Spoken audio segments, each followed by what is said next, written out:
नमस्कार दोस्तों, अक्षय तृतीया और रमजान की आप सभी को हार्दिक शुभकामनाएं। अपन पढ़ रहे थे अरावली। कल अरावली में अपन ने देखा था, इसी का दूसरा नाम क्या था? मध्यवर्ती पहाड़ी प्रदेश, यही था दोस्तों। मैंने इसमें आपको 4 क्वेश्चन पूछे थे, चारों में से मैंने एक का आंसर आपको दे दिया था, 3 के आंसर मैंने आपको पूछा था कमेंट बॉक्स में, लेकिन आप लोगों ने बहुत सारों ने उसका आंसर मेरे को मैसेज के जरिए दिया, किसी ने कॉल के जरिए दिया। तो मैं आपसे चाहता हूं कि आप कमेंट में दें, तो उससे क्या कि ज़्यादा से ज़्यादा कमेंट आएंगे अपने और उसमें पता चलेगा कि क्या आंसर आ रहा है क्या नहीं आ रहा है। तो पहले का आंसर मैंने कि अरावली कितनी पुरानी है, अरावली कितनी प्राचीन मानी जाती है, अरावली कितनी प्राचीन मानी जाती है। तो अपन ने क्या माना था इसको? 650 मिलियन वर्ष पुरानी।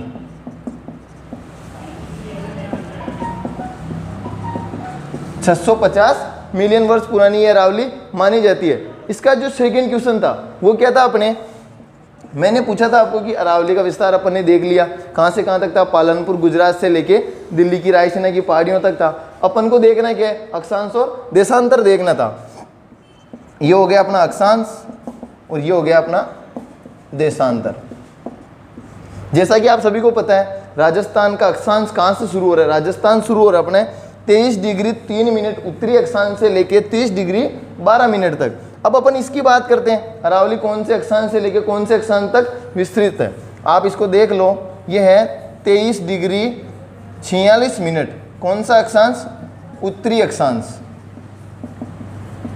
से लेकर, ये हो गया अपने 23 डिग्री 46 मिनट उत्तरी अक्षांश से लेके 28 डिग्री 20 मिनट उत्तरी अक्षांश।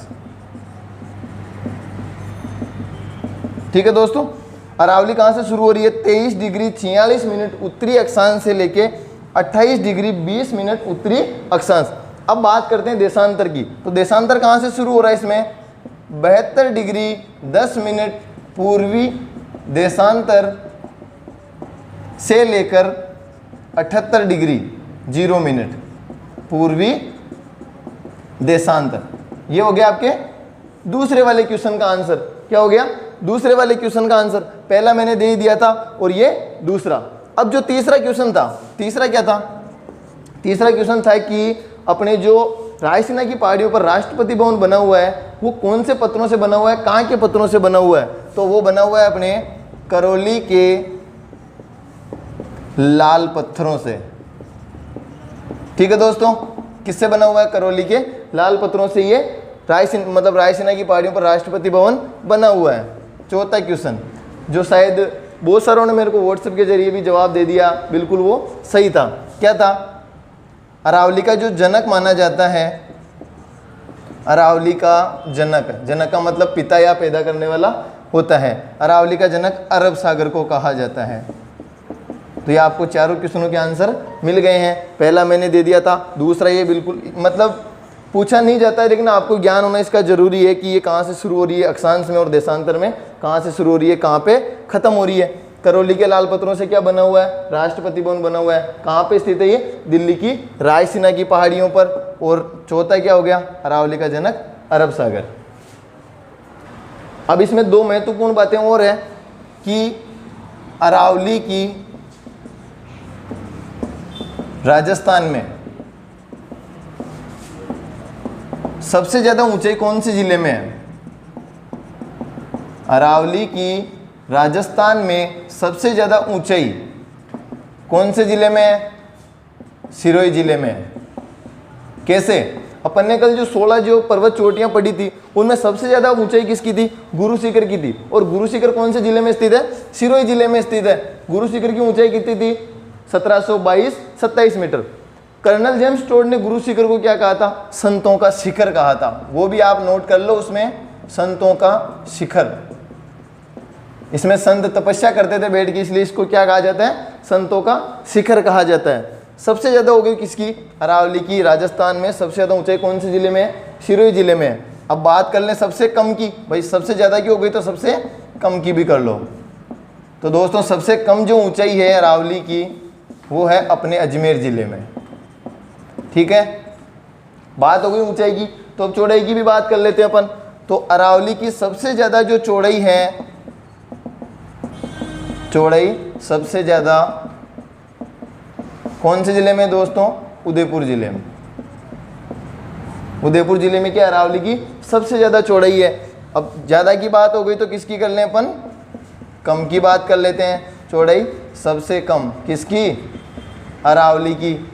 ऊंचाई भी अजमेर में और चौड़ाई भी अजमेर में होगी। ये तो बात हो गई ऊंचाई और चौड़ाई की। अब एक इसका एक अलग से क्वेश्चन बनता है कि एक ही जिले में अरावली की सबसे ज़्यादा लंबाई कौन से जिले में है? तो आप नोट कर लो, पाली जिला। एक ही जिले में अरावली की सबसे ज़्यादा लंबाई।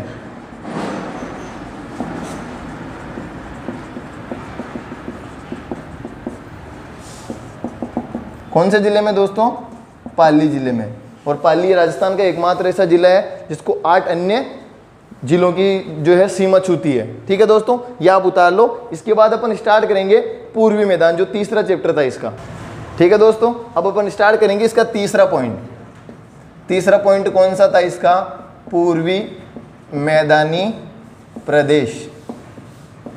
पूर्वी मैदानी प्रदेश हो गया। ठीक है दोस्तों, अब इसको भी अपन ने कितने पार्टों में बांटा हुआ है? इसको भी अपन ने 4 पार्टों में बांटा हुआ है। ठीक है दोस्तों, इसका सबसे पहला जो पार्ट है वो है चंबल का मैदान। कौन सा हो गया? चंबल का मैदान। वो अपन आगे से आगे पढ़ते रहेंगे। चंबल का मैदान हो जाएगा, उसके बाद बनास का मैदान हो जाएगा, उसके बाद अपन आगे से आगे पढ़ते रहेंगे। आप अगर लिखना चाहो तो चारों एक जगह भी लिख सकते हो और ऐसे अलग अलग भी पढ़ सकते हो। पूर्वी मैदानी प्रदेश, सबसे पहला क्या आता है इसमें? चंबल का मैदान। अब इसका क्या लिखते हैं अपन? सबसे पहले विस्तार। इसका विस्तार कौन कौन से जिलों में है? तो सबसे पहले लिखो आप कोटा, दूसरे नंबर पे लिखो आप बूंदी, फिर लिखो आप सवाई माधोपुर और चित्तौड़गढ़। ठीक है दोस्तों, कौन कौन से जिलों में इसका विस्तार है? कोटा, बूंदी, सवाई माधोपुर और चित्तौड़गढ़। अब बात करते हैं अपन कि चंबल का मैदान क्यों प्रसिद्ध है, क्यों जाना जाता है? कि सबसे ज़्यादा इसका अवनालिका अपर्दन के लिए जाना जाता है। अवनालिका अपर्दन के लिए प्रसिद्ध है ये। अवनालिका अपर्दन का मतलब क्या होता है? अवनालिका अपर्दन का मतलब होता है मिट्टी का कटाव। सबसे ज़्यादा जो मिट्टी का कटाव करती है राजस्थान की नदी, वो कौन सी है? चंबल नदी है। अवनालिका अपर्दन के लिए प्रसिद्ध है ये। ठीक है, अवनालिका अपर्दन सबसे ज़्यादा कौन से जिले में होता है? कोटा जिले में होता है। ठीक है दोस्तों, अवनालिका अपर्दन सबसे ज़्यादा कौन से जिले में होता है? कोटा जिले में होता है। और क्यों जानी जाती है? बीहड़ भूमि के लिए। कौन सी भूमि के लिए? बीहड़ भूमि के लिए। बीहड़ भूमि सबको याद है, लेकिन इसका एक और नाम है। इसको अपन अपनी भाषा में बोलते हैं उत्कात भूमि। कौन सी भूमि बोलते हैं? उत्कात भूमि। और इसको ज्योग्राफी भाषा में क्या बोलते हैं इसे अपन? Bed land topography. यह आपने बहुत सारों ने सुना भी होगा, नहीं भी सुना होगा। उत्कात भूमि करीब करीब सुना हुआ होगा। इसी को अपन ज्योग्राफिक भाषा में क्या बोलते हैं? Badland topography. और इसी का दूसरा नाम क्या है? बीहड़ भूमि। ठीक है दोस्तों, क्या हो गया इसका नाम? बीहड़ भूमि। अब बीहड़ भूमि जो है सबसे ज़्यादा कौन से जिले में है? अगर जिले की बात आती है तो बीहड़ भूमि सबसे ज़्यादा कौन से जिले में है?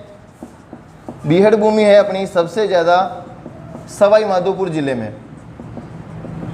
कौन से जिले में होगी दोस्तों? सवाई माधोपुर जिले में। अब ये तो बात हो गई सबसे ज़्यादा। अब बात करते हैं अपन प्रतिशत के आधार पर।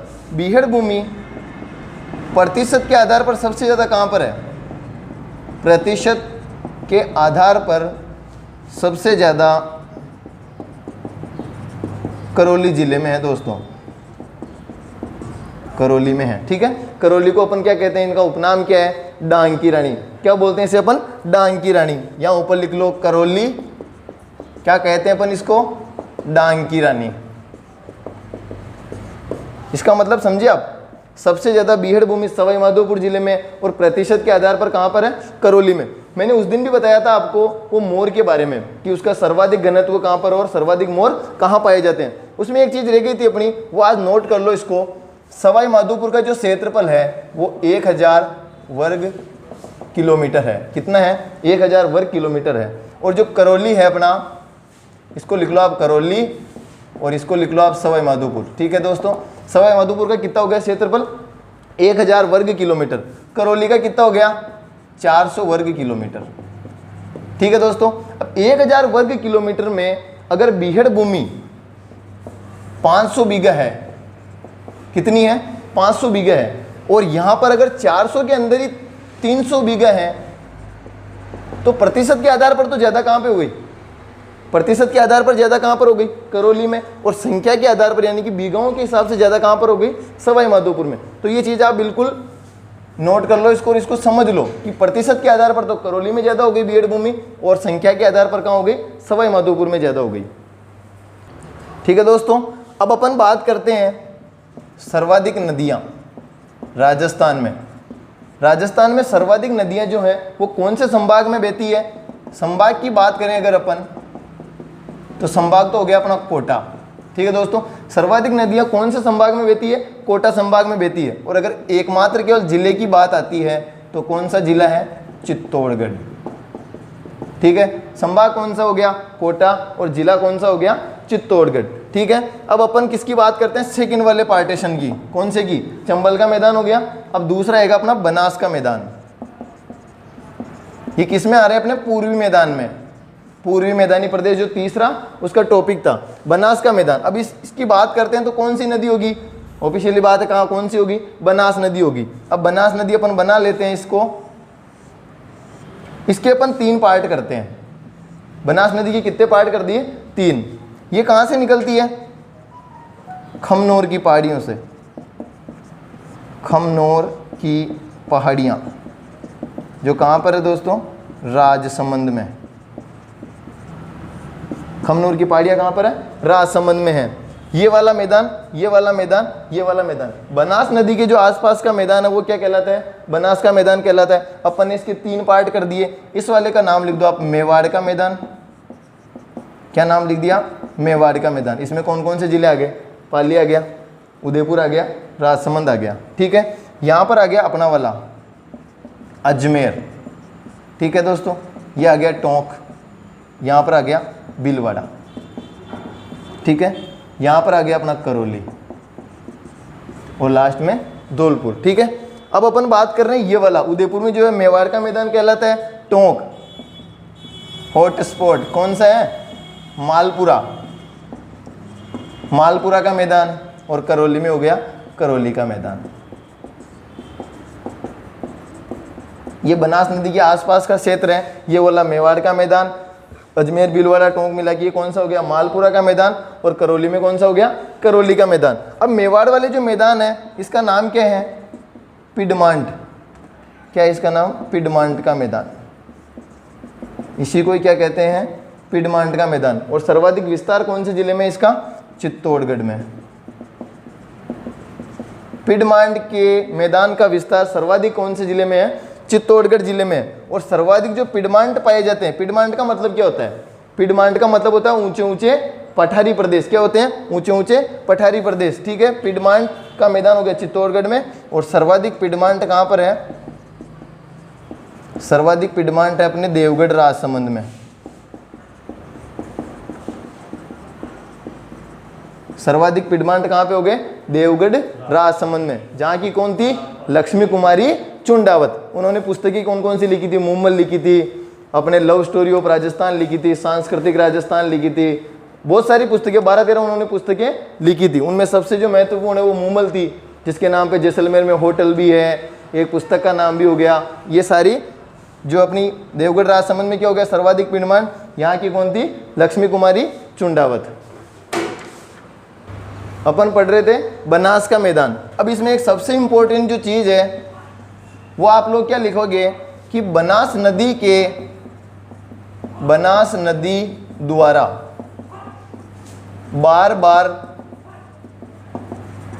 मार्ग परिवर्तन करने के कारण बनी विसर्पाकार आकृति को बनास नदी द्वारा बार बार मार्ग परिवर्तन करने के कारण बनी विसर्पाकार आकृति को क्या कहा जाता है दोस्तों? मियांडर। सबसे इंपॉर्टेंट चीज है इसमें, बनास के मैदान में मियांडर कहा जाता है। ठीक है, बनास नदी द्वारा बार बार मार्ग परिवर्तन करने के कारण बनी विसर्पाकार आकृति को क्या कहा जाता है? मियांडर कहा जाता है। इसको आप बिल्कुल इंपॉर्टेंट लगा लीजिएगा। ये हो गया अपना दूसरा कौन सा? बनास का मैदान। अब इसी में है तीसरा, माही का मैदान। माही का मतलब महेंद्र सिंह धोनी नहीं, माही नदी का नाम है। ठीक है दोस्तों, माही का मैदान। अब माही के लिए अपन को क्या बनाना पड़ेगा? नीचे से राजस्थान की थोड़ी सी स्थिति बनानी पड़ेगी। और ये हो गई अपनी कौन सी नदी? माही नदी। कर्क रेखा को 2 बार काटती है, ठीक है ना। किधर से किधर की ओर? पूर्व से पश्चिम की ओर। ये इधर अपनी पूर्व दिशा हो गई, इधर पश्चिम दिशा हो गई। एक बार काटती है, फिर वापस निकलती है, तब भी काटती है। ऐसी पूरे विश्व में कितनी नदियां हैं? 3 नदियां हैं। अगर आप इसकी जानकारी लेना चाहो तो अभी मैं बाद में बता दूंगा। यहां पर हो गया अपना बांसवाड़ा, ऊपर हो गया प्रतापगढ़, और इधर कौन हो गया? डूंगरपुर। ठीक है दोस्तों, ये माही नदी हो गई। ये नीचे से राजस्थान हो गया। अब बात करते हैं अपन मैदानों की। ये बांसवाड़ा और प्रतापगढ़ मिलके क्या है? 56 का मैदान। कौन सा है? 56 का मैदान। 56 के नाम से 3 चीजें हैं। 56 का मैदान है, 56 की पहाड़ियां हैं, और क्या है? 56 का पहाड़ है। आप इन तीनों को एक ही जगह देखना चाहते हो तो ये लिख लो यहां पर, 56 की पहाड़ियां। 56 की पहाड़ियां कहां पर दोस्तों?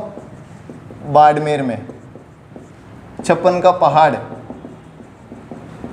उससे नीचे कौन है? उदयपुर। और 56 का मैदान कहां पर हो गया? प्रतापगढ़ और बांसवाड़ा में। ठीक है, 56 की पहाड़ियां हो गई अपने बाड़मेर में, जिसमें नाकोड़ा पर्वत भी आता है, वो भी उसी का एक हिस्सा है। 56 का पहाड़ कहां पर हो गया? उदयपुर में। और 56 का मैदान कहां पर है? प्रतापगढ़ और बांसवाड़ा में। अपन ने पढ़ा था स्थानांतरित कृषि पढ़ी थी अपन ने, उसमें झूमिंग कृषि पढ़ी थी अपन ने। तो यहाँ पर जो आदिवासी लोग हैं, आदिवासी, सर्वाधिक आदिवासी कौन से क्षेत्र में रहते हैं? क्या? वागड़ क्षेत्र में रहते हैं। और वागड़ क्षेत्र में कौन कौन से जिले आते हैं? डूंगरपुर, प्रतापगढ़ और बांसवाड़ा। वागड़ और बांगड़, एक हो गया वागड़, एक हो गया बांगड़। इसमें आपको कंफ्यूज नहीं होना है। वागड़ तो हो गया डूंगरपुर, प्रतापगढ़, बांसवाड़ा, और बांगड़ हो गया सीकर, चूरू, झुंझुनू, जिसे अपन शेखावाटी क्षेत्र भी बोलते हैं। वागड़ नीचे वाला हो गया और बांगड़ ऊपर वाला हो गया। तो जो सर्वाधिक भील है वो कहाँ पर रहते हैं? वागड़ क्षेत्र में। अगर अकेला जिला पूछे आपको कि सर्वाधिक भील कौन, मतलब जो आदिवासी लोग हैं वो कौन से जिले में है, तो जयपुर जिले का नाम सबसे पहले आता है। आदिवासी यहाँ जो कृषि करते हैं उसे वालरा कृषि कहा जाता है। आदिवासी वहां जो कृषि करते हैं उसे क्या कहा जाता है? वालरा कृषि कहा जाता है। उसी का दूसरा नाम स्थानांतरित कृषि भी है, एक स्थान से दूसरे स्थान पे। अब इसमें जो इंपॉर्टेंट चीज है वो क्या है? मैदानी भाग पर, और एक हो गया पहाड़ी, पहाड़ी भाग पर। आप लोगों में से बताओ कि अक्सर जो माताजी का मंदिर होता है वो पहाड़ी पे होता है या जमीन पे होता है? कि कहाँ होता है? पहाड़ी पे होता है। इस वाली कृषि को क्या कहा जाता है? ची माता। कैसे याद रखोगे? माता का मंदिर कहाँ होता है? पहाड़ी पर होता है, तो इसको कैसे याद रखोगे? ची माता पहाड़ी पर, और मैदानी भाग पर है दजिया। क्या समझे इससे आप? ये आदिवासी जो कृषि करते हैं, अगर ये मैदानी भाग पर करे तो क्या कहलाती है? दजिया कहलाती है। और अगर पहाड़ी हिस्से पर करे तो क्या कहलाती है? ची माता कहलाती है। ठीक है दोस्तों, अब इसमें एक और रहेगा इधर डूंगरपुर वाला, मेव या मेवल का मैदान। मेव या मेवल का मैदान जो कौन से गांव में है? देवलिया गांव में। ठीक है, और अपने एकमात्र जो हीरे की खान है वो कहाँ पर है? प्रतापगढ़ में केसरपुर है, वहीं पर है। इसी मैदान के अंदर आता है वो। ये हो गया अपना माही का मैदान। ठीक है, अपने 3 हो गए इसमें। अब चौथे नंबर पे आता है बाणगंगा का मैदान। ये इसमें चौथा चल रहा है बाणगंगा का मैदान। बाणगंगा नदी कहाँ से निकलती है? जयपुर से निकलती है। कौन सी पहाड़ियों से निकलती है? बैराट की पहाड़ियों से निकलती है। ये बाणगंगा का मैदान। सबसे पहले इसका लिखते हैं अपन विस्तार। इसका विस्तार लिखते हैं। सबसे पहले इसमें आता है जयपुर, फिर इसी के आगे है दौसा, और फिर इसके जस्ट नीचे कौन सा है, भरतपुर। विस्तार कौन कौन से जिलों में इसका, जयपुर, दौसा, भरतपुर। इसमें अपन को ज़्यादा कुछ नहीं पढ़ना है, इसमें इतनी सी लिखनी इंपॉर्टेंट चीज़ है, वो है यह मैदान इन चारों मैदानों में से, चार कौन कौन से हो गए, पहला चंबल का मैदान हो गया, दूसरा बनास का मैदान हो गया, तीसरा माही का मैदान, और चौथा कौन सा, बाणगंगा का मैदान। यह मैदान इन चारों मैदानों में से अपेक्षाकृत अधिक उपजाऊ है। उपजाऊ का मतलब कि यहाँ पर जमीन अच्छी है, पानी अच्छा है, इसलिए उपजाऊ है। ठीक है, ये इसमें इंपॉर्टेंट चीज है बाणगंगा के मैदान में। ये हो गया अपना तीसरा कौन सा वाला, पूर्वी मैदानी प्रदेश। अब चौथा कौन सा बच रहा है, दक्षिणी पूर्वी पठारी प्रदेश। अब इसको अपन कंटिन्यू करेंगे। ठीक है दोस्तों, तीन हो गए अपने। अब चौथा आता है दक्षिणी पूर्वी पठारी प्रदेश। इसको आप बिल्कुल ध्यान से देख लीजिएगा, दक्षिणी पूर्वी पठारी प्रदेश। इसमें अपन को नक्शा बनाना पड़ेगा, नीचे नीचे से ही है, ये नीचे नीचे से हो गया अपना क्या, राजस्थान। ठीक है दोस्तों, यहाँ पर अपना चित्तौड़गढ़, चित्तौड़गढ़, इसके जस्ट ऊपर है बूंदी, फिर यहाँ पर हो गया कोटा, ये हो गया झालावाड़। आप लोग इसको स्क्रीनशॉट लेके जूम करके भी देख सकते हो। ये हो गया बारा, यहाँ पर हो गया सवाई माधोपुर, ये हो गया करौली, और अंत में कौन सा जिला आता है पूर्वी सीमा पे, धौलपुर। ठीक है, कौन कौन सा हो गया, चित्तौड़गढ़, बूंदी, सवाई माधोपुर, कोटा, झालावाड़, बारां, करौली और धौलपुर। अब इसमें अपन क्या पढ़ रहे हैं, दक्षिणी पूर्वी पठारी प्रदेश पढ़ रहे हैं। तो इसमें अपन को क्या करना है, चित्तौड़गढ़, बूंदी, सवाई माधोपुर को एक ब्लॉक में बंद कर दो। ठीक है, चित्तौड़गढ़ हो गया, बूंदी हो गया, सवाई माधोपुर हो गया। आपके जिले सही से बनेंगे ना, तभी जाके सही हो पाएगा। ये जो इलाका है इसी को कहा जाता है GBF। क्या कहा जाता है, GBF के अंतर्गत। आपके क्वेश्चन कैसे बनेगा, GBF के अंतर्गत कौन कौन से जिले आते हैं, या GBF के अंतर्गत कौन कौन से जिले नहीं आते हैं। तो इन तीनों के अलावा कोई नहीं आते हैं। टोटल कितने हैं, 33, यानी कि 33 जिले हैं, उसमें से 3 किसमें आते हैं, GBF में। अभी GBF की बात कर लेते हैं अपन। GBF की फुल फॉर्म क्या होती है, ग्रेट बाउंड्री फॉल्ट। अब इंग्लिश जिसकी सही है वो हिंदी वापस इसकी कर देगा। ग्रेट का मतलब क्या होता है, महान होता है। बाउंड्री का मतलब क्या होता है, सीमांत होता है। और फॉल्ट का मतलब क्या होता है, भ्रंश होता है। GBF की फुल फॉर्म क्या हो गई, ग्रेट बाउंड्री फॉल्ट, यानी कि महान सीमांत भ्रंश। तो महान सीमांत भ्रंश के अंतर्गत कौन कौन से जिले आते हैं, चित्तौड़गढ़ आता है, बूंदी आता है और सवाई माधोपुर आता है। अब बात हो गई GBF की। अब बात करते हैं अपन, ये विंध्याचल पर्वतमाला बनानी पड़ेगी पहले। ये कौन सी हो गई, विंध्याचल पर्वतमाला। कौन सी हो गई, विंध्याचल पर्वतमाला। ये अपनी राजस्थान वाली कौन सी थी, ये सीधी बना लो अभी इसे, बस अपन को देखना है कि कौन सी है। कौन सी हो गई ये, अरावली पर्वतमाला। जो दक्षिणी पूर्वी पठारी प्रदेश है वो कौन कौन सी पर्वतमालाओं के बीच स्थित है, अरावली पर्वतमाला और विंध्याचल पर्वतमाला के बिल्कुल मध्य में स्थित है। अब अपन को इसमें पढ़नी क्या क्या चीज थी, GBF पढ़ ली। अब पढ़ते हैं इसमें एक मुख्य चीज, विंध्यन कगार। विंध्यन कगार, कगार का मतलब होता है किनारा। अपने बोलते ना कौन कहाँ तक कगार खींची, कहाँ तक नहीं खींची। तो विंध्यन कगार कौन से, अपने राजस्थान के कौन से जिले को टच करती है, करौली धौलपुर को टच करती है। राजस्थान के कौन से जिलों तक विंध्यन कगार स्थित है, तो क्या आंसर होगा अपना, करौली या धौलपुर। ठीक है दोस्तों, ये हो गई विंध्याचल पर्वतमाला, विंध्यन कगार, और ये हो गया अपना GBF। अब इसमें एक मुख्य चीज, कोटा, बूंदी, बारां, झालावाड़ को कौन सा प्रदेश बोला जाता है, हाडोती प्रदेश बोला जाता है। तो यहाँ पर जो पठार स्थित है इस पूरे हिस्से में, ये MP हो गया नीचे, ये पूरा क्या है नीचे MP, ये ऊपर कौन सा हो गया अपना राजस्थान। ठीक है दोस्तों, ये राजस्थान, ये MP। अब यहाँ पर जो पठार स्थित है, कोटा, बूंदी, बारां, झालावाड़, हाडोती प्रदेश कहलाता है। तो ये कौन सा पठार हो जाएगा, हाडोती का पठार। कहाँ पर, राजस्थान में। ये राजस्थान में जो स्थित है इसको क्या कहते हैं, हाडोती का पठार। अगर यही MP में चला जाएगा तो इसका नाम क्या हो जाएगा, मालवा का पठार। पठार वही है, लेकिन सीमा चेंज होती, नाम चेंज हो गया उसका। पठार, इसका विस्तार राजस्थान में भी है और एमपी में भी है। तो राजस्थान में तो क्या बोलेंगे इसको, हाड़ौती का पठार, और एमपी में घुसते ही क्या बोल जाएंगे उसको, मालवा का पठार। इसको आप यहां तक नोट कीजिए, ठीक है। ये हो गई बात। अब इसी के अंदर और आता है एक, 3 लाइनें लिखनी है अपन को। अर्ध चंद्राकारी पहाड़ी प्रदेश। अर्ध चंद्राकारी पहाड़ी प्रदेश के अंतर्गत राजस्थान के कौन कौन से जिले आते हैं? 3 जिले आते हैं। एक तो हो गया बूंदी, एक हो गया कोटा, और एक कोटा के नीचे हो गया झालावाड़। ठीक है दोस्तों, अर्ध चंद्राकारी पहाड़ी प्रदेश के अंतर्गत 3 जिले आते हैं, बूंदी, कोटा, झालावाड़। एक और लाइन लिख लो इसमें, घोड़े की नाल जैसी पहाड़ी। घोड़े की नाल जैसी पहाड़ी कौन से जिले में है दोस्तों? 12 जिले में। कौन से जिले में? 12 जिले में। एक तीसरा जो फैक्ट है इसका वो क्या है? डग गंगाधर प्रदेश। ये सब इस अपन किस में पढ़ रहे हैं? दक्षिणी पूर्वी पठारी प्रदेश में। डग गंगाधर प्रदेश जो है वो है झालावाड़ जिले में।